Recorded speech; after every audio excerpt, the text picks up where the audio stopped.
আসসালামু আলাইকুম প্রিয় শিক্ষার্থীবৃন্দ, আশা করি সবাই ভালো আছো। আমি আজকে আবার একটা নতুন টপিক নিয়ে চলে আসলাম তোমাদের সামনে, উপসেট নির্ণয়। খুব গুরুত্বপূর্ণ একটা জিনিস। আমি পূর্বের ক্লাসে সেট সম্পর্কে একটা কথা বলেছিলাম, সেখানে সেটের সংযোগ সেট এবং সেট ইউনিয়ন এবং ইন্টারসেকশন সেট নিয়ে মজার একটা ট্রিক্স শেখানোর চেষ্টা করেছি। আজকে আরও আমার ব্যক্তিগতভাবে বানানো কিছু ট্রিক্স তোমাদের কাছে শেয়ার করবো উপসেট মনে রাখার জন্য। খুবই ইম্পর্টেন্ট হবে, আশা করি তোমাদের জন্য ভ্যালুয়েবল হবে। ওকে, এখন এই যে উপসেট নির্ণয় যেটা দেখাবো, এটা কিন্তু তোমরা ক্লাস 8 এর যে স্টুডেন্টরা রয়েছে তোমাদের জন্য উপকৃত হবে, এবং যারা 9-10 এ রয়েছে তাদের জন্য আশা করি খুব খুব ইম্পর্টেন্ট এবং খুব গুরুত্বপূর্ণ হবে। আচ্ছা, প্রথমে আসি উপসেট কাকে বলে। আমি একটু বাস্তবিক উদাহরণ দিতে পছন্দ করি। আমি একটা সেট যদি এখানে আমি দেখি এ লাইক 1 2 3, সাপোজ এই যে আমি একটা সেট লিখলাম, এখান থেকে 1 2 3, এই 1 2 3 সেটকে যদি আমি মাদার সেট চিন্তা করি, এইটাকে মাদার সেট চিন্তা করে আমি এর থেকেই আমি আরো একাধিক সেট যদি এখানে তৈরি করি, লাইক ধরো তুমি আমি একটা সেট এখান থেকে লিখলাম পি, সেটা হচ্ছে 1, তারপরে আমি আরেকটা সেট এখানে লিখতে পারি কিউ, যেটা আমি বললাম 2 3, তারপরে ধরো আমি আরেকটা সেট এখানে লিখতে পারলাম আর, যেটা আমি বললাম 1 3, এমনকি আমি এটাও বলতে পারি এখানে এস ইকুয়াল আরেকটা আমি ধরতে পারি 1 2 3। সবাই একটু মনোযোগী হলে দেখতে পাবা আমি যে এস সেটের পরে যে আরো তিনটা সেট লিখলাম, এই যে তিনটা সেট আমি এখানে লিখলাম, সরি এই যে তিনটা সেট আমি এখানে লিখলাম পি কিউ আর এস, এই তিনটা সেটের উপাদানগুলো কি খেয়াল করে দেখছো কোনো না কোনো ভাবে এর ভিতরে অবস্থিত? মানে এর এই তিনটা সেট থেকেই আমি এই সেটগুলোকে তৈরি করলাম। লাইক আমি তোমাদের উদাহরণ দিলাম মাদার সেট, মা থেকে সন্তানদের যদি সৃষ্টি হয়, বা মা থেকে বা বাবা থেকে সন্তানদের সৃষ্টি হবে, সন্তানদের যেমন সৃষ্টি হয় আমাদের দুনিয়ার যে প্রকৃতিগত নিয়ম, লাইক একটা নির্দিষ্ট সেটকে কেন্দ্র করে যদি একাধিক ওই নির্দিষ্ট সেটের উপাদানগুলো নিয়ে যদি একাধিক সেট তৈরি করা হয়, আবার রিপিট একটা নির্দিষ্ট সেটের উপাদানগুলো নিয়ে যদি অনেকগুলো সেট তৈরি হয়, তখন ওই অনেকগুলো সেটকে এই নির্দিষ্ট সেটের উপসেট বলা হয়। খুব সহজভাবে ভাষায় বলার চেষ্টা করেছি, বইয়ে আরেকটু অন্যভাবে দেখা আছে, আমরা বইয়ের সঙ্গে দেখা বুঝে যাবে। তার মানে হচ্ছে আমরা এখানে পি কিউ আর এস এদের প্রত্যেকটিকেই আমরা এ সেটের উপসেট বলতে পারবো। এটাই ছিল উপসেটের ব্যাপার, উপসেটের ধারণাটা। এবং উপসেটকে প্রকাশ করা হয় এখানে, উপসেটকে প্রকাশ করা হয় এইভাবে, এই যে এইরকম একটা চিহ্ন যেটা আমাদের সি এর মতো দেখতে লাগে, বাট এটা সি না। যেমন আমি এখানে বলতে পারি পি উপসেট এ, মানে পি হচ্ছে এ এর উপসেট, আমি এটা বলতে পারবো। তেমনি আমি এটা বলতে পারবো কিউ হচ্ছে এ এর উপসেট, কিউ হচ্ছে এ এর উপসেট, আমি এটা বলতে পারবো আর হচ্ছে এ এর উপসেট। তারপরে আমি এটাও বলতে পারবো এস হচ্ছে এ এর উপসেট। ওকে, এটা কিন্তু উপসেট সাইন, আমি নোট করে দিচ্ছি তোমাদের জন্য। এটা হচ্ছে উপসেট চিহ্ন বা সাইন, উপসেট চিহ্ন এমসিকিউতে খুব বেশি ইম্পর্টেন্ট। মনে রাখবে উপসেট চিহ্নের এই নিচে একটা সমান চিহ্ন থাকবে, এর রহস্য আছে। আসছি পরবর্তী উদাহরণে তোমরা আরো মজা পাবে ইনশাআল্লাহ। আচ্ছা, এখন সন্তান, আমাদের সমাজের সন্তান থেকে দুই ধরনের সাইডে কেমন কথা। একটা হচ্ছে মা বাবার বাধ্যগত সন্তান, যেটাকে আমরা সুসন্তান বলে থাকি বা প্রকৃত সন্তান বলে থাকি। আর একটা হচ্ছে মা বাবার অবাধ্য সন্তান, যেটাকে আমরা কুসন্তান বলে থাকি বা অপ্রকৃত সন্তানও যদি বলে থাকি। অপ্রকৃত দ্যাট মিনস আমি কুসন্তান বোঝাচ্ছি, তাহলে একটা সুসন্তান একটা কুসন্তান, মানে প্রকৃত একটা অপ্রকৃত একটা। সবাই একটু মনোযোগ দেবে। এটা ছিল তোমাদের লাইক এই সেটগুলোর মা। আচ্ছা, এই পৃথিবীতে আমাদের মা বাবা আগে আসছে না আমরা আগে আসছি? নিশ্চয়ই আমাদের মা বাবা আগে আসছে। প্রত্যেকের মা বাবা আগে আসছে। প্রত্যেকের মা বাবা যদি আগে এসে থাকে, তাহলে আমাকে বলো মা বাবার থেকে কি আমার বুঝ ক্ষমতা বা শক্তি স্বাভাবিক সেন্স? আমি কিন্তু বাস্তবিক উদাহরণ দিই তোমাদের মাথায় জিনিসটা হিট করার জন্য। সুতরাং কিছু উদাহরণ থাকতে পারে হয়তো একটু বেশি বাস্তবিকভাবে ভাবলে সেটা অন্য অর্থ মিনিং বোঝা যেতে পারে, বাট আমি কি বুঝতে চাচ্ছি এটা নেওয়ার চেষ্টা করব, আশা করি খুব কাজে লাগবে। আচ্ছা, আমার মা বাবা যেটা আছে, ধরো এখানে 1 2 3, আমি কি আমার মা বাবার থেকে আমার বেশি পাওয়ার অধিকার এজ এ সন্তান হিসেবে আমরা রাখি? একটু এস এর দিকে তাকায় দেখি, আমি এসটার দিকে একটু আমি মার্ক করলাম। এখানে এই এস এর মাদার সেটের উপাদান সংখ্যাও 3টি, যা 1 2 3, এবং এই এস হচ্ছে যে এই মাদার সেটের সমপরিমাণ উপাদান নিয়ে সেই উপাদানগুলো নিয়ে গঠিত। এটা একটু সমাজের দৃষ্টিকোণ নয় স্যার, বা এটা একটু অস্বাভাবিক ব্যাপার না যে তার মা বা বাবার থেকে সে বেশি বা সমান, বেশি না মানে সমান। জি স্যার, এটা একটু অস্বাভাবিক। এই জন্য আমি উদাহরণ দিয়ে থাকবো, আমি বলে থাকবো এ হচ্ছে অপ্রকৃত সন্তান, এই এস হচ্ছে অপ্রকৃত সন্তান, বাট এখানে এগুলো সব উপসেট, এই যে এগুলো সব উপসেট, আমি যেগুলো লিখেছি এগুলো সব উপসেট স্যার। প্রকৃত উপসেট যখন আমি দেখতে যাব, প্রকৃত উপসেটের যখন আমার প্রসঙ্গ চলে আসবে স্যার, তখন এই জায়গাতে প্রকৃত উপসেটের কাছে আমার পি হবে প্রকৃত উপসেট, কিউ হবে প্রকৃত উপসেট, এবং এ আরও হবে প্রকৃত উপসেট, বাট এস প্রকৃত উপসেট নয়। এটা বোঝাচ্ছি প্রকৃত উপসেট নয় স্যার। এই সাইনটা হচ্ছে প্রকৃত উপসেট, নিচে ইকুয়াল চিহ্নটা থাকবে না, এটাকে বলা হয় প্রকৃত উপসেট চিহ্ন, প্রকৃত উপসেট সাইন বা চিহ্ন। স্যার আমি মনে করি আপনারা বুঝতে পারছেন খুব সহজে। তার মানে পি কেন এখানে প্রকৃত উপসেট, কারণ পি তার মায়ের সমান বা মায়ের সমপরিমাণ নেয় নাই, কিউ নেয় নাই, আর নেয় নাই, বাট এস নিয়েছে। এই জন্য মনে রাখবা, একটা সেটের প্রকৃত উপসেট নির্ণয় করার ক্ষেত্রে আমাদের মনে রাখতে হবে অন্তত হইলেও একটা উপাদান তার থেকে কম থাকতে হবে, মানে মাদার সেটের সমপরিমাণ হইলে সে আর তার প্রকৃত উপসেট হবে না। আশা করি সবাই বুঝতে পেরেছ। ওকে, এবারে আসি উপসেট সংখ্যা নির্ণয়। আমাদের উপসেট সংখ্যা নির্ণয়ের দুটো সূত্র আছে। উপসেট সংখ্যা নির্ণয় এর এমসিকিউর জন্য খুবই ইম্পর্টেন্ট। উপসেট সংখ্যা হচ্ছে 2 টু দি পাওয়ার n। এখানে n কি, এখানে n হচ্ছে মূল সেটের উপাদান সংখ্যা, n হচ্ছে মূল সেটের উপাদান সংখ্যা। মূল সেট বলতে আমি কি বুঝাচ্ছি, সবাই একটু মনোযোগ।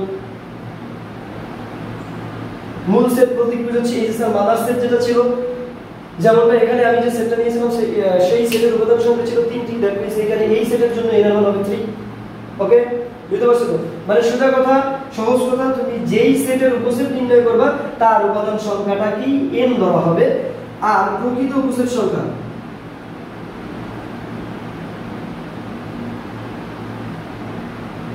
প্রকৃত উপসেট সংখ্যা হচ্ছে 2 two the power n minus 1।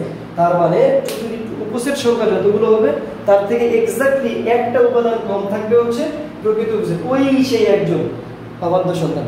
এখন এখানে একটা প্রশ্ন তোমাদের মধ্যে থেকেই যেতে পারে যে স্যার আপনি এখানে এস কে তো স্যার উপসেট বলেছেন, কিন্তু এখানে প্রকৃত উপসেট বলেন না। আচ্ছা, মা বাবার সন্তান তো সবাই সন্তান, সে প্রকৃত হোক আর অপ্রকৃত হোক, তাকে কি মা বাবা ফেলে দিতে পারে? No sir. তাহলে তাকে সন্তান তো অবশ্যই বলা যাবে, হোক সে অবাধ্য, বাট সন্তান তো সে প্রকৃত সন্তান নয়। আমি মনে করি তোমরা সবাই ক্লিয়ার। তারপরে প্রশ্ন থাকলে অবশ্যই আমাকে জানাবা। তাহলে উপসেট সম্পর্কে প্রাথমিক ধারণাটা আশা করি ইনশাআল্লাহ তোমরা সবাই পেয়ে গেছো।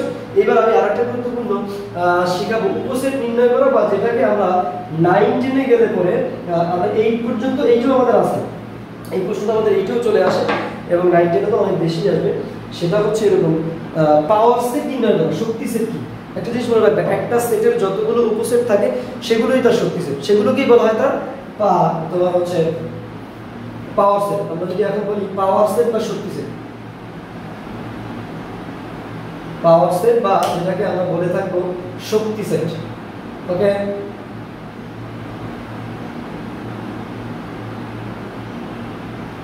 পাওয়ার সেট বা শক্তি সেট খুব গুরুত্বপূর্ণ, উপসেট থেকেই আসবে। এর আগে আরেকটু কথা বলে নিব, একটা খুব গুরুত্বপূর্ণ একটা কথা, সেটা হচ্ছে একটা সেট যদি ফাঁকা সেট হয় তাকে এইভাবে প্রকাশ করতে হবে, আদারওয়াইজ, এটা খুব গুরুত্বপূর্ণ একটা, আদারওয়াইজ আমাদের সেটাকে এইভাবে প্রকাশ করতে হবে, হয় এইভাবে না হয় এইভাবে। আমরা সমাজে যেটা ভুল করে থাকি, বা আমরা যেটা ভুল করে থাকি পড়ার সময়, অনেকেই লেখার সময় এটা লিখে দিই, এটাকে আমি বলে থাকবো হারাম, এটাকে আমি আমার ব্যক্তিগত ভাষায় এটাকে আমি হারাম বলে থাকি,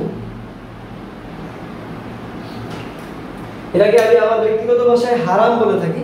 হারাম মানে হচ্ছে যেটা করা যাবে না, এটা লেখা যাবে না, এটা লেখার দণ্ডনীয় অপরাধ, আর এটা লিখলে আপনি 100% নাম্বার কাটা যাবে। এই দুইটা একসাথে শুধু ফাঁকা সেট নির্ণয় করার ক্ষেত্রে, শুধু নাল সেট নির্ণয় করার ক্ষেত্রে এটা লেখা যাবে না, এটা একটা জায়গাতে লেখা যায়। বাট শুধু যদি তুমি ফাঁকা সেট লিখতে প্রকাশ করতে চাও সেক্ষেত্রে এটা লেখা একেবারে তোমার জন্য গুনাহের কাজ। তুমি হয় এটা লিখবা শুধু, না হয় শুধু এটা লিখবা। আশা করি সবাই ক্লিয়ার। এবারে আমি একটু পাওয়ার সেটটা ক্লিয়ার করি। সাপোজ এই একটা সেট যেটাকে আমি ক্যাপিটাল হাতের একটা স্মল হাতের একটা উপাদান নিলাম এ, তার মানে আমার মূল সেটের উপাদান সংখ্যা এবার হচ্ছে 1। আমি যদি এর শক্তি সেট নির্ণয় করি, শক্তি সেট বা উপসেট এটাকে পি অফ এ দিয়ে লেখা হয়। শক্তি সেট এটাকে কিন্তু উপসেটও বলা যাবে। আমাদের অনেক সময় পরীক্ষার সময় আসবে উপসেটগুলো নির্ণয় করো, তার মানে এই উপসেটটাই মেইনলি এখানে পাওয়ার সেট, উপসেটটাই মেইনলি এখানে পাওয়ার সেট। তার মানে আমরা কিন্তু এটাকে উপসেটও বলতে পারি অথবা পি অফ এও বলতে পারি। এই ক্ষেত্রে আমাদের মনে রাখতে হবে প্রথমে আমাদের উপসেটগুলোকে প্রথমে এ একটা উপাদান হবে, এরপরে তার একটা উপাদান, প্রত্যেকটা সেটেরই একটা উপসেট থাকবে ফাঁকা। এটা মনে রাখবা আজকে থেকে, প্রত্যেকটা সেটেরই একটা উপাদান থাকবে ফাঁকা সেট। এটা প্রত্যেকটা সেটের যে কোনো সেটের একটা উপাদান, তার উপসেটগুলোর মধ্যে একটা উপাদান থাকবে ফাঁকা, আর এখানে যে উপাদানটা ছিল সেটা থাকবে। এটা হলো একটা উপাদানের বেলায় আমাদের, এবং উপসেটগুলো বা শক্তি সেটগুলোকে আমরা একটা ফাইনাল সেকেন্ড ব্র্যাকেট দিয়ে আটকে দিব বা দুই সাইডে, এবং মাঝের উপাদানগুলোকেও সব সেকেন্ড ব্র্যাকেট ব্যবহার করব। স্যার এখানে কিন্তু আবার মনে করে এটা করা যাবে না, সবাই এটা নোট ডাউন করে রাখেন। তাহলে একটা সেটের উপাদান যখন 1 হবে বা একটা হবে, সেই ক্ষেত্রে তার শক্তি সেট পাইলাম কত? 2টা। এই সেটের উপাদান সংখ্যা 1, এর উপাদান সংখ্যা 2টা। ওকে, এবারে আমি আবার বলতেছি a ইকুয়াল, সাপোজ এবার আমি a ইকুয়াল 2টা মান নিলাম। লাইক আমি এটাকে মজার সরে উদাহরণ দিয়ে থাকি।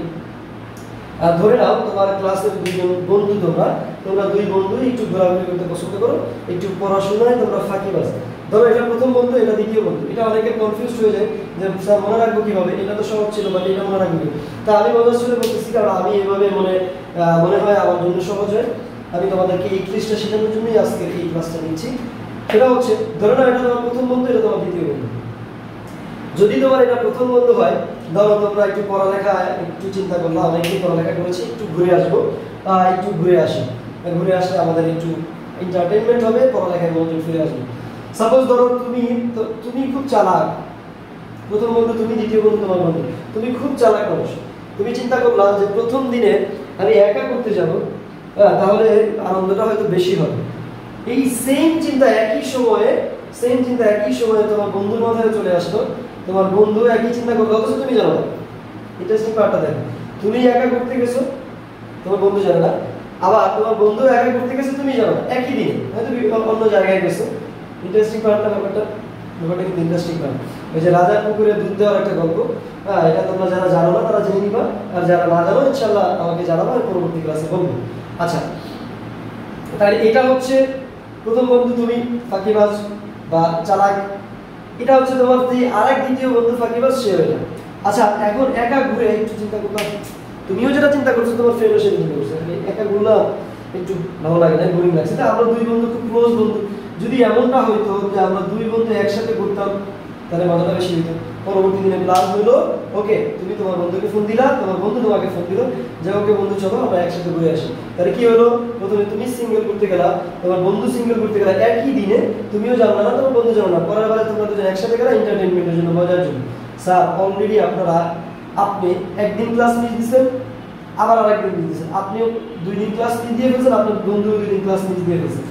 যদি আপনারা পরের দিন আবার ক্লাস মিস দেন, তাহলে অবশ্যই টিচার বাসায় ফোন দেবে, স্যার পরের দিন আপনাদের ঘোরাঘুরি বন্ধ হয়ে গেছে। যে 0 দিয়ে কাটা মানে ফাঁকা সেট, দ্যাট মিন্স ঘোরাঘুরি এখানে স্টপ হয়ে গেছে, বোঝা না? আচ্ছা, এইটা হলো 2টা উপাদানের ক্ষেত্রে। আশা করি তোমরা বুঝতে পারছো এবং মজাও পেয়েছো। যাক, এরপরে আমি আসি পরবর্তী যেটা, এটা মোস্ট ইম্পর্টেন্ট, সেটা হচ্ছে যদি এবার স্যার 3 জন বন্ধু থাকে, মানে এই সেটের 3টা উপাদান থাকে, এটা আরো ইন্টারেস্টিং হতে যাচ্ছে। এবারে আমি আবার আগের মতো একই উদাহরণ দিয়ে বুঝাবো তোমাদের সুবিধার জন্য। 3 বন্ধু, তোমরা 3 বন্ধু খুব ঘনিষ্ঠ বন্ধু, 3 জনই একটু ফাঁকিবাজ বা চালাক। আসো আগের মতো করে এই সিস্টেমটা হবে। প্রথমে প্রথম বন্ধু দ্যাট মিন্স তুমি, তারপরে তোমার দ্বিতীয় বন্ধু, এবং তোমার একই দিনে 3 জনের মাথায় সেম চিন্তা আসলো, 3 জন আলাদা আলাদা আলাদা ঘুরতে চলে গেছে। সেকেন্ডে দেখো এই জায়গায় কিন্তু খুব মজা, এখানে কিন্তু তোমরা বন্ধুর সাথে বেইমানি করবা। এই যে দেখো এখানে তুমি তোমার তৃতীয় বন্ধুর সাথে বেইমানি করবা, কিরকম দ্বিতীয় দিনে তুমি তুমি তোমার দ্বিতীয় বন্ধুকে ফোন দিলা যে বন্ধু চলো আজকে আমরা ঘুরে আসবো, তবে তৃতীয় বন্ধুকে জানাবো না। তোমরা কিন্তু তৃতীয় বন্ধুর সাথে মেনে করেছো। দ্বিতীয় দিন তুমি আর তোমার প্রথম বন্ধু চলে গেছে। এখন তুমি তো তোমার প্রথম বন্ধুর সাথে গেলা, ওর সাথে একটা অন্যরকম মজা পাইলা। এরপরে তুমি চিন্তা করবো আচ্ছা আমি তো আমার দ্বিতীয় বন্ধুর সাথে গেলাম, তাহলে তৃতীয় বন্ধুর সাথে গেলে মনে হয় আরেকটু মজা হবে, ও তো আরো বেশি ওর সাথে গেলে মনে হয় আরো বেশি ইন্টারেস্টিং পার্ট হবে। তুমি কিন্তু আবার তোমার তৃতীয় বন্ধুর সাথে চলে গেলা, সেদিনকে কিন্তু দ্বিতীয় বন্ধুর সাথে মেনে গেলো, দ্বিতীয় বন্ধুকে তুমি জানাই গেলো। ওকে গেল। এরপরে তোমার এই যে দ্বিতীয় বন্ধু যে আসে, তুমিও কি তাকে কম চালাক মনে করছো তোমার থেকে? নো স্যার, তোমরা তিনজনই সমান পরিমাণে চালাক। এই দ্বিতীয় বন্ধু চিন্তা করলো আচ্ছা আমি তো প্রথম বন্ধুর সাথে ঘুরে আসছিলাম, ওর সাথে ঘুরে আসছিলাম, তা আমি ওর সাথে গেলে তো মিস হয়ে গেল, তা আমি ওর সাথে গেলে মানে আরেকটু বেশি মজা পাবো। সেও কিন্তু তোমাকে না জানায় মাঝখান থেকে। তার মানে এই তিনটা ঘটনার ক্ষেত্রে একজন কিন্তু অনুপস্থিত থাকবে এবং সেই একজন কিন্তু তোমাদের ঘোরার ঘটনাটা জানবে না স্যার। তার মানে আপনারা প্রত্যেকেই আলাদা আলাদা জায়গা থেকে অনেক বেশি জানেন। এবার আসেন এই যে বিআরসি হয়ে গেল, এখন দেখেন আপনাদের দুইজনের আর যাওয়ার বাকি নাই। এরপরে আর একদিন প্ল্যান করলাম আচ্ছা তিনজন যদি ঘুরতে যাইতাম তাহলে ব্যাপারটা মনে হয় আরো বেশি মজা হবে, কারণ তিনজন এক জায়গাতে থাকা, তিন বন্ধু এক জায়গাতে থাকা, এটা অন্যরকম একটা সাহস, অন্যরকম একটা মজা, অন্যরকম একটা ফিলিংস। তো সেই জন্য তোমরা পরবর্তী দিন তিনজন বন্ধু চলে গেলে ঘুরতে। স্যার আপনারা অলরেডি কতদিন বন্ধু দিয়ে ফেলছেন, একটু আপনার ক্ষেত্রে প্রথম বন্ধুর ক্ষেত্রে হিসাব করেন। একদিন, 2 দিন, 3 দিন, 4 দিন, আপনি অলরেডি মাদ্রাসা 4 দিন ক্লাস লাগিয়ে দিয়েছেন। স্যার পঞ্চম দিন আপনার আর উপায় নেই, পঞ্চম দিনে আর ঘোরাঘুরি বন্ধ, তিনজনে মিলে সিদ্ধান্ত নেবেন আমরা ক্লাসে চলে যাই। স্যার এটাই ছিল আমাদের তিনটা মূল সেটের তিনটা উপাদান থাকলে শক্তি সেট নির্ণয় করা বা উপসেট নির্ণয় করা। এটা ছিল 2টি থাকলে, এটা ছিল 1টি থাকলে। আমি আশা করি তোমাদের এই উপসেট নির্ণয় করার ক্ষেত্রে, শক্তি সেট নির্ণয় করার ক্ষেত্রে 9-10 স্ট্যান্ডার্ড এসএসসি লেভেল বা এর পরবর্তী ধাপেও তুমি এখানে আর সমস্যা ফেস করবে না, এটা আমি বিশ্বাস করি ইনশাআল্লাহ। এই আরেকটা একটু সংক্ষেপে আরেকটু জিনিস দেখাই যাব। এখানে আমার n এর মান কত ছিল স্যার? প্রথম সেটে n এর মান ছিল 1, তাহলে বলেন তো স্যার উপসেটের মানটা কত এখানে? 2। আচ্ছা এই 2 কে কি আমরা লিখতে পারি 2 টু দি পাওয়ার 1? আবার যখন প্রথম সেটের পাওয়ার সেট নির্ণয় করি তখন আমার উপাদান সংখ্যা ছিল 2, যেটাকে আমি 2 টু দি পাওয়ার 1 লিখতে পারি। দ্যাট মিন্স 2 আর এখানে এই 1 এর পরিবর্তে n। দ্বিতীয় সেটে n এর মান কত স্যার? একটু সবাই মনোযোগ দিবেন, এটা খুব গুরুত্বপূর্ণ টপিক, পরীক্ষা আসে না। দ্বিতীয় সেটে n এর মান ছিল 2, কারণ এখানে মূল সেটের উপাদান সংখ্যা 2। স্যার গুণে দেখেন তো 1 2 3 4, এখানে আমাদের পাওয়ার সেটের উপাদান সংখ্যা আসছে কিন্তু স্যার 4, যেই 4 কে আমরা লিখতে পারি 2 two the power 2, that means 2 two the power n। আরো ইন্টারেস্টিং পার্ট স্যার, এখানে n এর মান কত স্যার? এখানে n এর মান হচ্ছে 3, এখানে n এর মান কত? এখানে n এর মান কত? 3। স্যার বলেন তো এখানে আমাদের p অফ a এর উপাদান সংখ্যা এখানে কত? 8। গুণে দেখেন 1 2 3 4 5 6 7 8, যেটাকে আমরা 2 টু দি পাওয়ার 3 লিখতে পারি। That means 2 two the power n। এর দ্বারা কি বুঝলেন স্যার আপনারা আমাকে একটু ক্লিয়ার করে বলেন, এর দ্বারা আপনারা কি বুঝতে পারলেন? বা একটু সবাই চিন্তা করেন, আমি ক্লিয়ার করে দিচ্ছি 1 মিনিট। তবে আপনারা কি বুঝলেন যদি একটু চিন্তা করতেন, তখন ব্যাপারটা ইজি হয়ে যেত। একটা জিনিস খেয়াল করে দেখেন, যখন উপাদান সংখ্যা n, ওই যে আমি একটু আগে সূত্র লিখে আসছিলাম উপসেট সংখ্যা টু দি পাওয়ার n, সেটারই প্রমাণ দেখাচ্ছি স্যার আমি। দেখেন যখন আমার মূল সেটের উপাদান সংখ্যা 1, তখন আমার উপসেট সংখ্যা বা power set two the power n কে সমর্থন করলো। যখন আমার মূল সেটের উপাদান সংখ্যা 2, তখন আমার পাওয়ার সেট বা উপসেট সংখ্যা টু দি পাওয়ার n কে সমর্থন করলো। যখন আমার মূল সেটের উপাদান সংখ্যা 3, তখন আমার p অফ a এর উপাদান সংখ্যা বা উপসেট সংখ্যা টু দি পাওয়ার n কে সমর্থন করলো। দ্যাট মিন্স আমাদের পরীক্ষায় একটা প্রশ্ন আসে খুবই ইম্পর্টেন্ট, এবং তোমরা যারা 9 10 বা এসএসসি ক্যান্ডিডেট আছো বা এসএসসি লেভেলে যারা পড়াশোনা করো, তোমরা এই প্রশ্নটা অনেক বেশি ফেস করবা। তোমাদের জেনারেল ম্যাথে চ্যাপ্টার 2, এই প্রশ্নটা অনেক বেশি আসবে। দেখবে যে এরকম একটা এ সেট দেওয়া আছে বা এরকম একটা সেট দেওয়া আছে, বা যে কোনো একটা সেট দেওয়া, তার 3টা উপাদান থাকতে পারে বা 4টা উপাদান থাকতে পারে। 4টা দিয়ে উপসেট নির্ণয় করা যায়, এটা আমি অন্য একদিন ক্লাসে দেখাবো। আজকে ভিডিওটা লং হয়ে যাচ্ছে, অন্য একদিন ক্লাসে দেখাবো। তো দেখো এখানে 3টা সেট দিয়ে বলবে যে দেখাও যে p অফ a এর উপাদান সংখ্যা two to the power n কে সমর্থন করে। তোমাকে প্রথমে যেটা করতে হবে a সেটটা নির্ণয় করতে হবে। a সেটটা নির্ণয় করে এভাবে p অফ a সেটটা দেওয়া থাকলে তো থাকলো, না দেওয়া থাকলে নির্ণয় করে তোমাকে সুন্দর করে এটা বের করতে হবে। এটা বের করে আমি যে লেখাটা লিখেছি এই লেখাটা আমি নিচে এখানে আমি একটু করে দিচ্ছি তোমাদেরকে, ওই প্রশ্নটা আমি করে দিচ্ছি। এখানে এ সেটের উপাদান সংখ্যা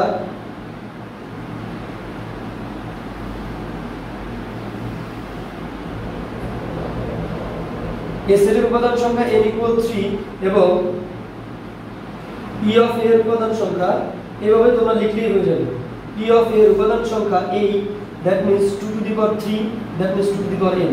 সুতরাং পরের লাইনেই আমরা উত্তরটা লিখে দিব। সুতরাং p অফ a এর উপাদান সংখ্যা 2 to the power n কে সমর্থন করে। উপাদান সংখ্যা 2 to the power n কে সমর্থন করে। প্রশ্নটা খুবই পরিচিত এবং খুবই ইম্পর্টেন্ট এবং পরীক্ষা বোর্ড প্রশ্নে অনেকবার আসবে এবং তোমরা অনেকবার ফেস করবে ইনশাআল্লাহ। তো এখানে প্রশ্নটা কেমন থাকবে, আমি কি প্রশ্নটা একটু লিখে দিব তোমাদের সুবিধার জন্য, যে আমি প্রশ্নটা একটু লিখে দিচ্ছি, এখান থেকে অ্যান্সার শুরু হবে তোমাদের জন্য। এইটুকু করে দিই। প্রশ্নটা থাকবে এরকম, প্রশ্নটা থাকবে দেখাও যে এই একটা সেট দিবে, এই একটা সেট দিবে এরকম, আমি এটা দিয়ে দেখাচ্ছি, যেহেতু এটা দিয়ে দেখালাম a b c হলে দেখাও যে p অফ a এর উপাদান সংখ্যা p অফ a এর উপাদান সংখ্যা p অফ a এর উপাদান সংখ্যা 2 to the power n কে সমর্থন করে।